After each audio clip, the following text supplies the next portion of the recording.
सावन मास व्रत कथा अध्याय 2।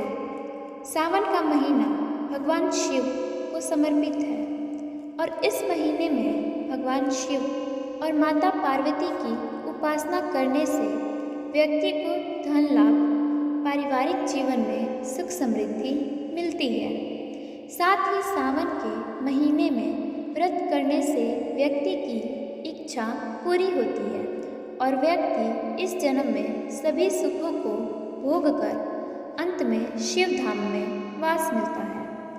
भगवान शिव बोले, हे महाभाग सनत कुमार, तुमने मुझसे जो श्रवण मास के विषय में पूछा है वह अत्यंत उचित और पुण्यकारी है। तुम्हारी भक्ति, विनम्रता और श्रद्धा देखकर मैं बहुत प्रसन्न हूँ। तुम्हारे मन में कोई द्वेष नहीं है, इसी कारण तुम सबके प्रिय भी हो। मैंने तुम्हारे पिता ब्रह्मा जी का एक मस्तक काटा था, फिर भी तुमने मुझसे कोई बैर नहीं रखा। यह तुम्हारी महानता है, इसलिए मैं तुम्हें सावन मास का पूरा महात्म्य सुनाऊंगा। ध्यान लगाकर सुनो। हे योगियों में श्रेष्ठ, मनुष्य को चाहिए कि श्रावण मास में नियम पूर्वक व्रत करे, विशेष रूप से नक्त व्रत यानी दिन में उपवास, रात को भोजन और रोज रुद्राभिषेक करें। जो वस्तुएं मन को प्रिय हों उनका त्याग कर दें।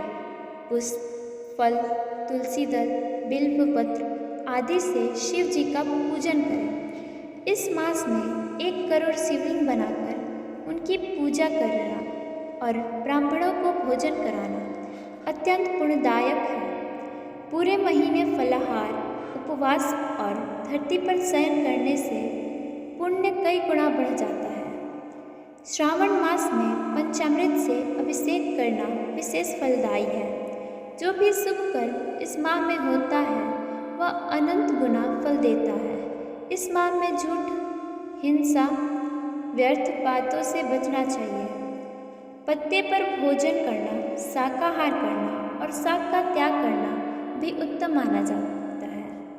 भक्त को चाहिए कि इस मास में प्रति भोर स्नान कर शिव का पूजन करें। इस महीने में किया गया मंत्र जाप, रुद्राक्ष जप, गायत्री जप या वेद पाठ निश्चित रूप से सिद्धि प्रदान करता है। पुरुष सूक्तक का पाठ विशेष फल देता है। गृह यज्ञ, कोटि होम, लक्ष्य होम आदि यज्ञ इस मास में शीघ्र फल देते हैं। हे मुनिवर, जो सावन में एक दिन भी व्रत नहीं करता उससे नरक में कष्ट भोगना पड़ता है।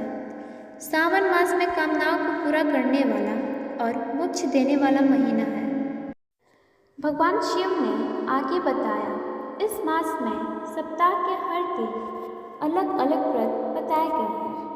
रविवार को सूर्य व्रत करें, सोमवार को शिव पूजन करें और नक्त व्रत करें, मंगलवार को मंगल गौरी व्रत, बुधवार व गुरुवार को सामान्य उपवास, शुक्रवार को जीवंतिका व्रत, शनिवार को हनुमान व नृसिंह व्रत करें। श्रावण मास के विशेष व्रत भी हैं, जैसे शुक्ल द्वितीया को औदुंबर व्रत, तृतीया को गौरी व्रत, चतुर्थी को दुर्वा गणपति व्रत या विनायकी चतुर्थी, पंचमी को नाग पंचमी, षष्ठी को सुपौदान व्रत, सप्तमी को शीतला व्रत, अष्टमी या चतुर्दशी को देवी पवित्रारोपण व्रत, नवमी को नक्त व्रत, दसवीं को आशा व्रत, एकादशी द्वादशी को विष्णु पूजन, पूर्णिमा को रक्षाबंधन, हयग्रीव अवतार आदि पर्व मनाए जाते हैं।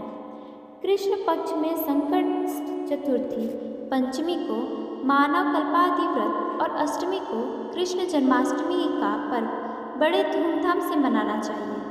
श्रवण मास की अमावस्या को पिठोरा व्रत होता है।